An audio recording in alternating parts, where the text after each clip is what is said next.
Saya itu bingung, kayak Iup Raja Ampat.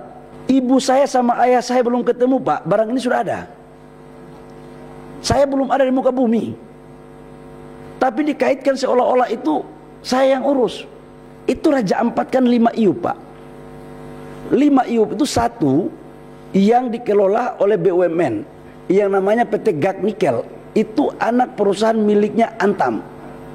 Dan itu adalah kontrak karya yang dilakukan sejak tahun 70-an.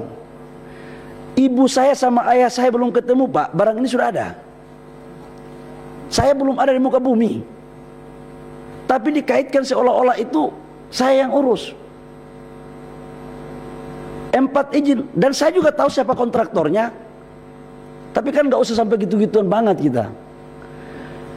4 perusahaan yang saya cabut hasil kunjungan kami ke lapangan, itu pun iupnya dikeluarkan tahun 2004 oleh bupati lama karena undang-undang rezim lama dikeluarkan oleh kepala daerah dan sebagian oleh gubernur. Itu pun kita cabut. Dan saya pikir begini-begini kita semua dalam ruangan ini punya nyali lah untuk melakukan itu. Selama Merah Putih dan Ibu Pertiwi untuk kebaikan Ibu Pertiwi, saya pikir saya nggak ada mundur-mundur itu, Pak. Sudah biasa dari jalan-jalanan kok kita. Kita ini kan saya masuk sampai ke sini kan melewati darat, laut dan udara.